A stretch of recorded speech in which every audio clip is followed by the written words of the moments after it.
The News Talk Radio Newsroom and powered by DemeraraWaves.com.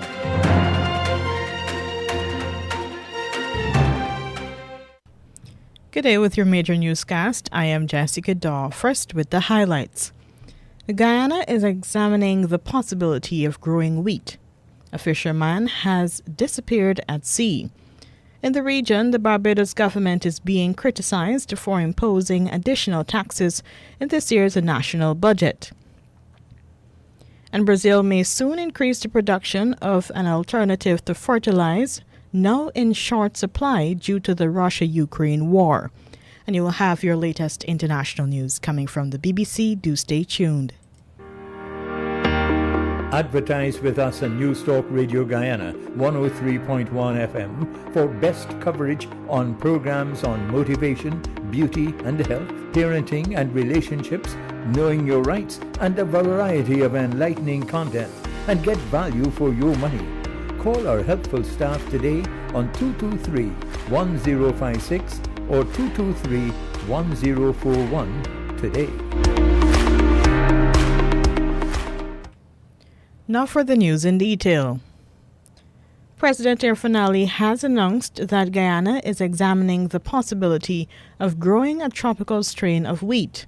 He made the announcement in an address to commission a new water well at Lusignan, East Coast, Demerara. Soon we're going to work to see whether we can find a variety of wheat that we can plant in Guyana, so that we can fulfill even our local requirement.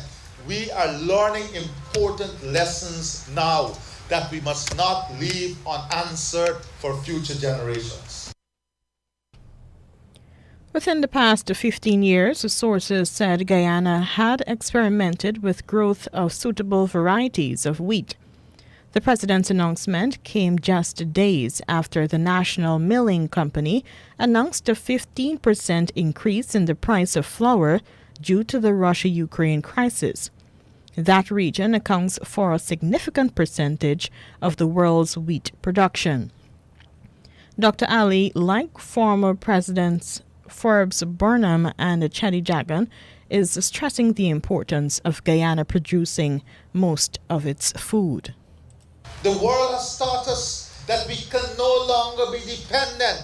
We have to be as self-sufficient and sustainable as possible, especially when it comes to the supply of food and basic commodities. The Alliance for Change has called on the government to subsidize the price of wheat flour, in the same way that plans are in the pipeline to avoid an increase in electricity and water bills. The Commissioner of the Guyana Lands and Survey Commission, Enrique Monez, says a diploma in land management program at the University of Guyana will help ease the shortage of this category of persons. The $20 million Guyana dollar project will see 26 students from the Lands and Surveys Commission and other government agencies being trained during the next 18 months. The diploma program, which includes tuition fees for 6 students, is being funded by Norway through the Guyana Red Investment Fund. Mr. Monez stresses the value of the diploma in land management. Students will learn innovative approaches and methodologies from the experiences and exposure to professionals working in these specialized areas. Valuable to the strengthening institutional and individual capacities is the certification of professionals in the land agency at the tertiary level. This will facilitate future career development for further studies also. The University of Guyana, Food and Agriculture Organization, and the Lands and Surveys Commission on Wednesday signed a letter of agreement. 20 of the students are being drawn from the Lands and Surveys Commission, while 6 others are from the Guyana Geology and Mines Commission, the Guyana Forestry Commission, Government Technical Institute, and the Mahaica-Maikonia-Bari Development Authority. A fisherman is dead after his boat allegedly capsized at sea. Police have identified the dead man as a 26-year-old Suraj Daneshwar, also known as Sonny of Rosignol, West Bank, Berbice. Daneshwar and the boat captain, O'Neill Daputron, left the Rosignol three-door coker at about 5 a.m. on March 15 in a 36-foot long wooden boat equipped with a 40-horsepower engine. About 8:20 Wednesday morning, police say the captain reported that 9 o'clock Tuesday night, the boat capsized about 4 miles off the coast of Bath Settlement, West Coast, Berbice. Mr. Daputron reportedly told police that a large wave hit the boat, which capsized, resulting in both himself and the now missing man falling into the water. Daputron related that about 10 to 15 seconds after he managed to resurface and held onto the boat, and upon looking for Daneshwar, he did not see him. The man further stated that the boat began to drift in the sea with him until he was rescued by another fishing boat, which was heading in his direction. He related to them what occurred, and a search was carried out for the missing man, Daneshwar, but was unsuccessful. Police say they are searching for Daneshwar, and Daputron is hospitalized. A 26-year-old man was yesterday charged with the murder of an overseas-based Guyanese at a wedding house on the quarantine. Police say Eon Gonzalez, known as Belly of Crabwood Creek, was charged with the murder of 21-year-old United States-based Guyanese Lakan Chatterpal. He was stabbed to death on March 9 during an altercation at a wedding house. Magistrate Alex Moore remanded Gonzalez to prison, and the case has been postponed to March 31. Police say they are searching for 2 other suspects. Now for the news in the region. The Barbados private sector is rejecting the backdating of a COVID-19 levy on major businesses such as the financial sector. The levy was announced earlier this week by Barbados Prime Minister Mia Mottley. We get the details from Barbados Today. Private sector operators, especially those in the financial services sector, were not at all surprised of being the target of a pandemic contribution levy. Word of this from Chairman of the Barbados Private Sector Association, Tricia Tanis, following the announcement in Monday's budget. But addressing a post-budget breakfast forum on Tuesday, hosted by the BCCI and PricewaterhouseCoopers, Tanis said sector operators were not keen on the levy being backdated. And that is something that is seen not to be as progressive as the tax itself. We all understand how we have to hold hands and we have to walk through this crisis together. However, applying that tax retrospectively certainly is not sitting well with the sector, though they understand that there's a contribution to be made to the overall effort. The 1% tax for workers will take effect on April 1st, while the 15% tax on companies will be for the financial years ending March 2021 and 2022. Regional Economic Advisor Mala Dukaran, who also addressed the forum, gave her assessment of the pandemic contribution levy. I think this levy of 15% on certain sectors to help defray the cost of the pandemic is reasonable, especially since the sectors identified are largely profitable and non-indigenous to Barbados. However, the pandemic contribution levy of 1% on anyone earning $6,250 or more per month strikes me as a regressive tax.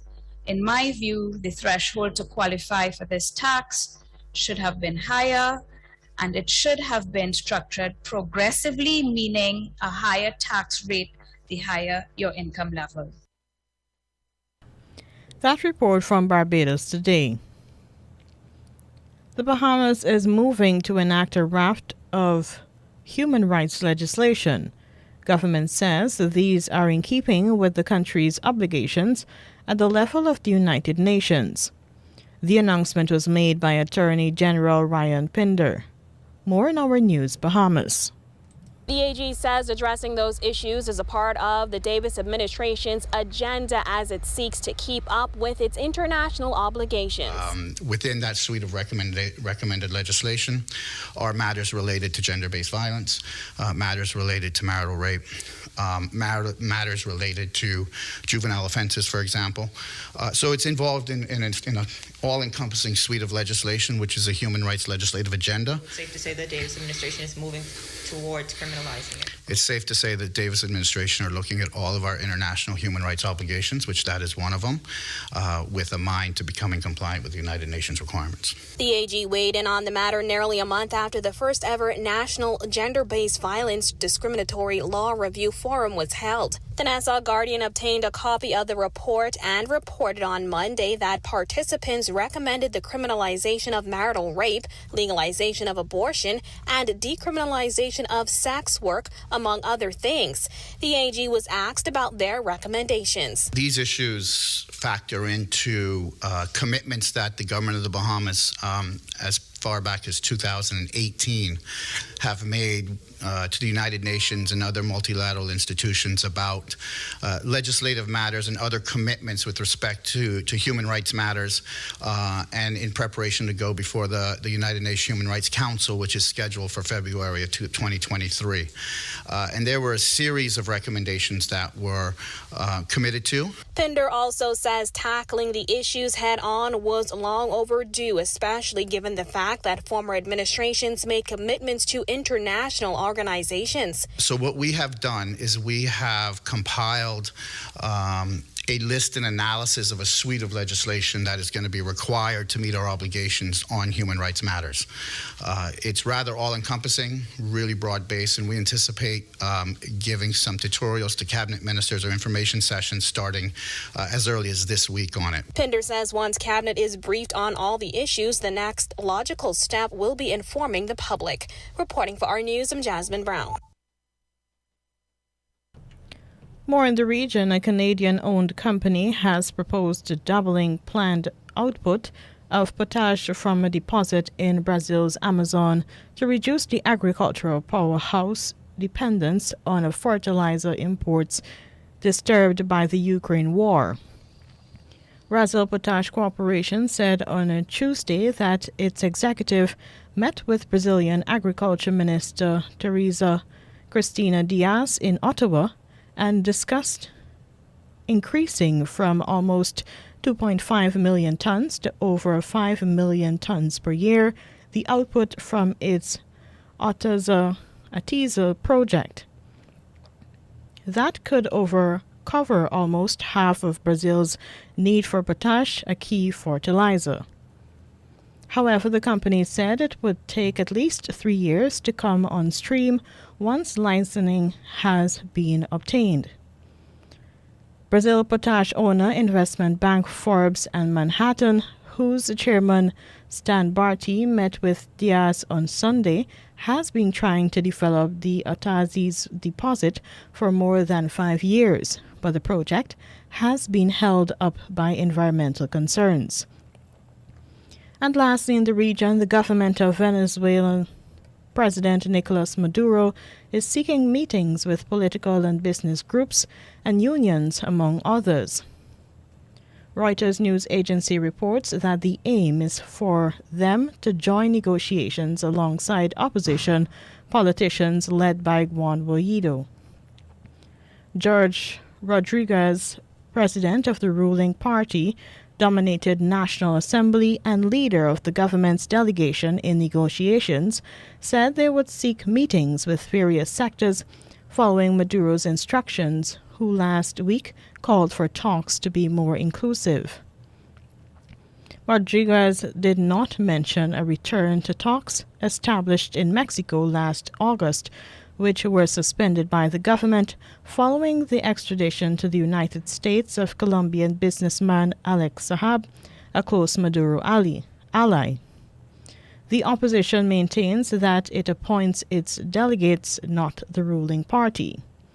Since 2020, the opposition has complained that the ruling party has established another opposition, more to its liking by bringing together deputies that were expelled from a number of political organizations for corruption.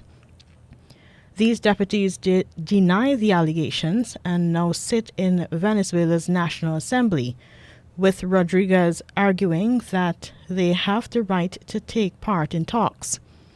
The South American country is gripped in a long-running political and economic crisis that has led to the migration of more than 5 million people since at least 2017, according to UN data, while Maduro's government blames the economic collapse on U.S. sanctions.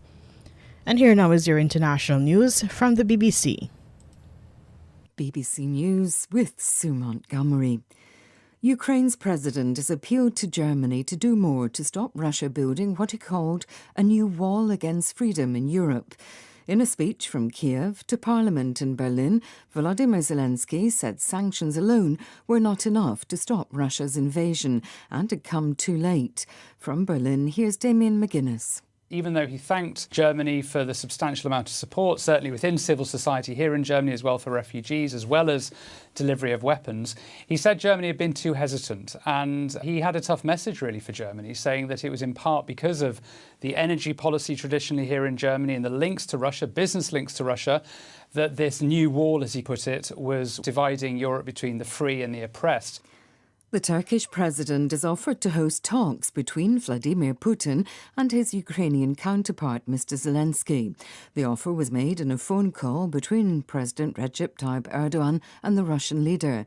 Mr. Erdogan said that agreement on certain issues could require a meeting. The authorities in the besieged Ukrainian port of Mariupol say rescue teams are bringing out more than 1,000 people who were hiding in a bomb shelter at a theatre attacked by Russian forces on Wednesday. An MP who's from the city told the BBC it appears no one was killed, with the shelter largely withstanding the bombing. Here's our chief international correspondent, Lise Doucette. We understand now that rescuers are trying to pull the survivors from the wreckage, even though there continues to be shelling in Mariupol. It was President Zelensky overnight who said that Russia intentionally dropped a huge bomb on this theatre, which had been part of the cultural life of this southern city. Russia denies it carried out this strike, but now not a day and sometimes not even an hour passes without more news of more suffering in besieged Mariupol. The latest report by British military intelligence says Russia's invasion of Ukraine has largely stalled 3 weeks after it began. The assessment said President Putin's forces were suffering heavy losses. It said Russia had failed so far to capture the vast majority of Ukrainian territory while bombarding cities and civilians. Markian Lubkivsky is a spokesman for Ukraine's military. We are fighting every day and we are trying to fight the Russian army on every area. Regarding Kyiv, Russians are trying to get to the city, but our army is very successful in that regard. Kyiv is still ready for any kind of attack. The European Space Agency has suspended its involvement in a joint mission to Mars with its Russian counterpart. The agency said it was impossible to continue cooperating with Roscosmos given the sanctions imposed on Russia. BBC News. The military-led government in Mali says it's suspending all broadcasts by Radio France International and France's state-funded international TV station. It accuses them of reporting false allegations of abuse by the Malian army.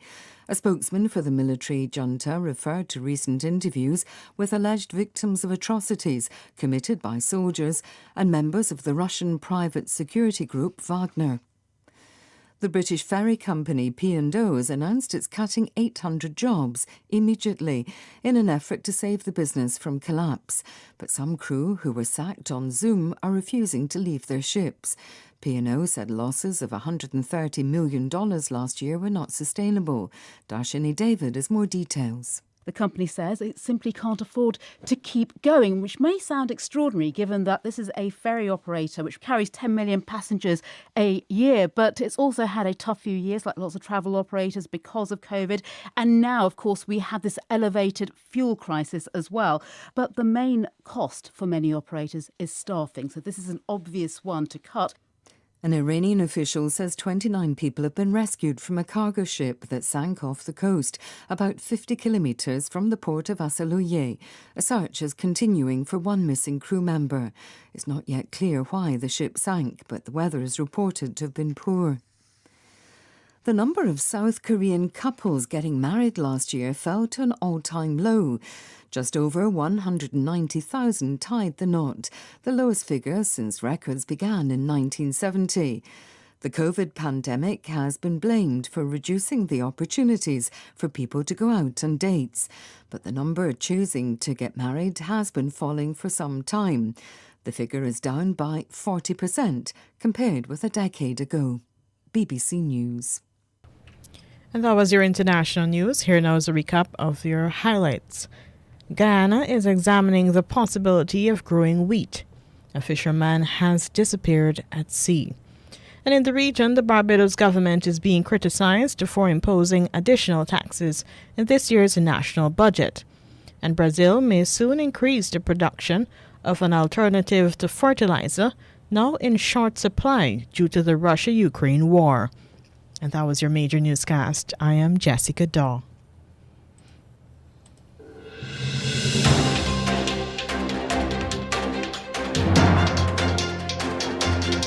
This has been the news, compiled in the News Talk Radio newsroom. For ongoing updates, visit demerarawaves.com, and you can check facebook.com/demwaves and twitter.com/demwaves.